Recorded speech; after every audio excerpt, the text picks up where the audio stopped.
పెద్దపల్లి జిల్లా రామగుండం నియోజకవర్గం ఆకుల మల్లేష్ షాప్ కూల్చిన స్థలంలోనే దుకాణం నిర్మించి ఇవ్వాలని పెద్దపల్లి టీఆర్ఎస్ అధ్యక్షులు రామగుండం మాజీ ఎమ్మెల్యే కోరుకంటి చందర్ డిమాండ్ చేశారు.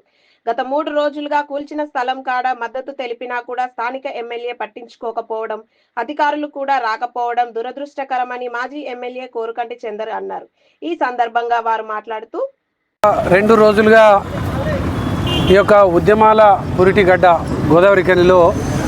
గోదావరికని చౌరస్తాలో గత 30-40 ఏళ్ళుగా చిన్నగా వ్యాపారం చేసుకొని జీవించేటువంటి కుటుంబం సిరిశెట్టి మల్లేష్, ఆకుల మల్లేష్గా పిలువబడేటువంటి అన్న ఇక్కడ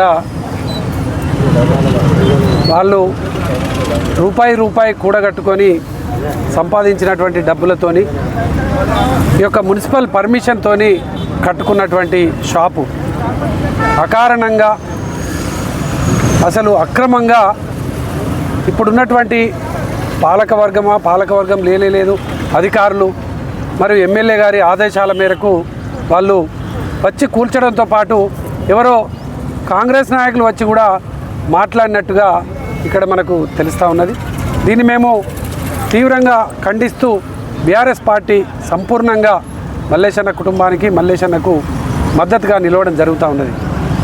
ఇలా సభ్య సమాజంలో ఉన్నటువంటి ప్రతి ఒక్క పార్టీ, ప్రతి ఒక్క నాయకులు, విప్లవ సంఘాలు కానీ అదేవిధంగా ఏ పార్టీ అయినా కూడా ఇలా స్పందించాల్సినటువంటి అవసరం ఉన్నది. ఈ యొక్క చౌరస్తా వేదికగా ఈ కుటుంబాన్ని ఆదుకోవడం కోసం అందరూ కూడా కదలాల్సినటువంటి అవసరం ఉన్నది.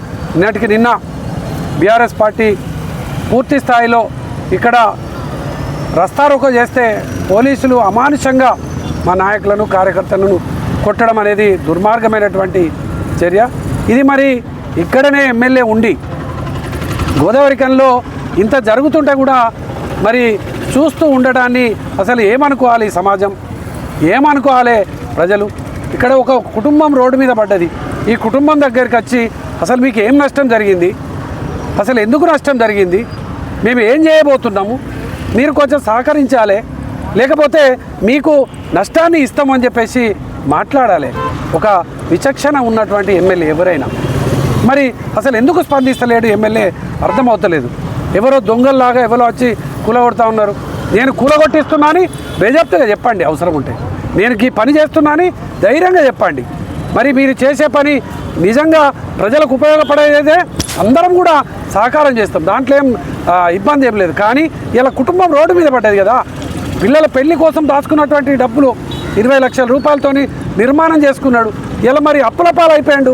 మరి ఆ అప్పెవ్వలు తీర్చాలి, దుకాణము నడిచే పరిస్థితి లేదు. ఇలా మరి దీన్ని ఎవరు అర్థం చేసుకోవాలి? మరి అధికారంలో ఉన్నటువంటి మరి రేవంత్ రెడ్డి మిమ్మల్ని ఇదే చెప్తున్నాడా? ఇష్టం ఉన్నట్టు ప్రజలను రోడ్డు మీద పడేయండి, అందరూ బిచ్చగాలం చేయండి అని చెప్తున్నాడా? మరి ఇది అయినా కూడా మీరు ప్రత్యక్షంగా చెప్తే బాగుంటుందేమో, ఒకసారి ఆలోచించండి. ఎమ్మెల్యే గారు ఈరోజైనా దీని మీద స్పందించాలి.